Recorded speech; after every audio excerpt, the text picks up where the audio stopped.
నమస్తే అండి. ఈరోజైతే మనం సింపుల్గా రోటి పచ్చడి మనం మిక్సీలో చేసుకుందాం. బీరకాయ, టమాటా, కొత్తిమీర, కరివేపాకు అన్నీ వేసుకొని చూడండి. కొద్దిగా ముదురు బీరకాయ అండి ఒకటి, కొద్దిగా తొక్కలతోటి ఒలుచుకున్నాను.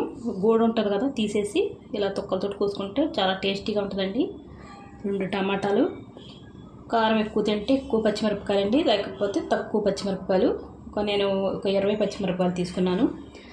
చూడండి, కొత్తిమీర అండి, చింతపండు, వెల్లుల్లిపాయలు, కరివేపాకు అండి.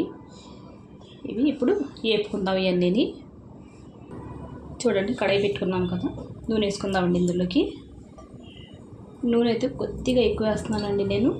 నూనె ఎక్కువ ఉంటే పచ్చడి కూడా చాలా టేస్టీగా ఉంటుంది.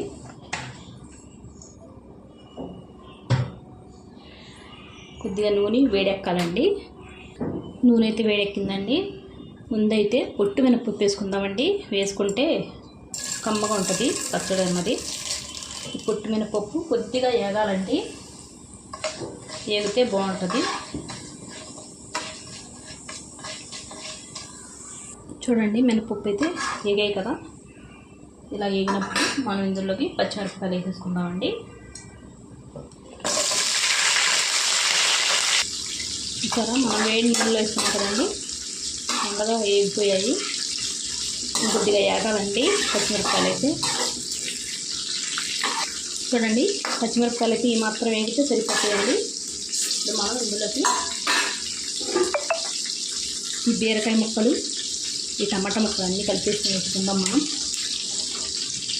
ఒకేసారి మగ్గిపోతాయి.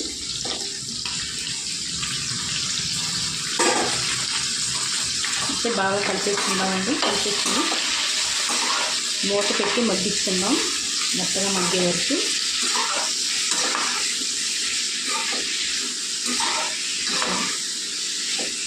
ఉప్పు లేకుండానే మగ్గేస్తున్నానండి. ఇది బాగా కలిపేసుకుందాం.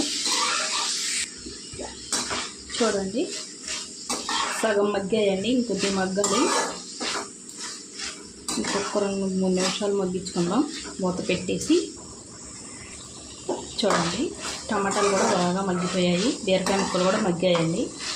ఇప్పుడైతే మనం ఇందులోకి జీలకర్ర అండి 1 టీ స్పూను. అవసరం లేదండి, కొద్దిగా ఇందులో మగ్గితే సరిపోతాయి. జీలకర్ర ఇప్పుడు బాగుంటుంది స్మెల్ జీలకర్రది. సారీ ఇలా కలిపేసుకొని ఇప్పుడైతే మనం ఇందులోకి కరివేపాకండి, ఒక గుప్పుడు, గట్టిగా పట్టుకుంటే గుప్పుడండి. మరీ ఎక్కువ అవసరం లేదండి కరివేపాకు అయితే. నూనెలో లేకుండా ఇలాగ లాస్ట్లో వేసుకుంటే కొద్దిగా మగ్గుద్దండి, సరిపోద్ది. మగ్గితే ఒకసారి కలిపేసుకొని బాగా మనం మూత పెట్టుకుంటే సరిపోద్ది. ఇందులో విటమిన్స్ అన్నీ అలాగే ఉంటాయి కరివేపాకులోవి.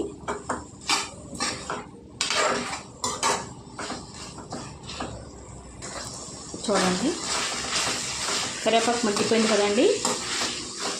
ఇంకా ఎక్కువ కూడా వేయకూడదండి, మగ్గకూడదు. ఇలాగ ఉంటేనే బాగుంటుంది మనకి. కరివేపాకు వాసన వస్తుంది బాగానే. అలాగే ఒక గుప్పుడు కరివేపాకు అండి, కరివేపాకు, కొత్తిమీర అండి. చూసారా, బాగా శుభ్రం కడిగేసుకుని కాళ్ళతో సహా వేసేసుకోవాలండి. తెల్ల కాళ్ళు కూడా మంచిదండి వేసుకుంటే. శుభ్రంగా కడిగేసుకొని వేసుకుంటే బాగుంటుంది. ఒకసారి నాకు కలిపేసుకుంటే మనకి సరిపోద్దండి. కొత్తిమీర అయితే నూనెలో ఊరికే మగ్గిపోద్ది మనకి. అలాగే ఇందులోనే వెల్లుల్లిపాయలండి, ఒక చిన్న పాయ అండి, ఒక చిన్న నిమ్మకాయ సైజు చింతపండు అండి. ఒకసారి ఇదంతా బాగా కలిపేసుకుందాం. చూడండి, కొత్తిమీర అయితే బాగా మగ్గిపోయింది కదా. ఇప్పుడు స్టవ్ కట్టేసుకొని చల్లారి పెట్టుకుందామండి. ఇదంతా చల్లారిపోయిందండి. ఇప్పుడైతే మిక్సీ జార్లోకి వేసేసుకుందాం అంతా. చూడండి, జార్లోకి వేసేసుకున్నాను. ఇప్పుడు ఇందులో రుచికి తగినంత ఉప్పు వేసుకుందాం. మనం చూసుకొని వేసుకుందామండి ఉప్పు అయితే. ఇదైతే మిక్సీ పట్టుకుందాం. రోట్లో నూరుకునే వాళ్ళైతే కొద్దిగా కచ్చాపచ్చాగా వస్తుంది, బాగుంటుంది టేస్ట్. ఎలాగైనా బాగానే ఉంటుందండి మిక్సీలో. ఇది ఇప్పుడు మిక్సీ పట్టుకుందాం. చూడండి, మిక్సీ అయితే పట్టేసాను. నీళ్ళు ఏమి వేయలేదండి, కచ్చాపచ్చాగా పట్టాను. చాలా టేస్టీగా ఉంది, కమ్మగాని. ఒకసారి మీరు ట్రై చేయండి. చాలా సింపుల్గా అయిపోద్దండి బీరకాయ పచ్చడి. చాలా టేస్టీ కూడా ఉంటుంది. ఇంతేనండి వీడియో నచ్చితే లైక్, షేర్, సబ్స్క్రైబ్ చేసుకోండి.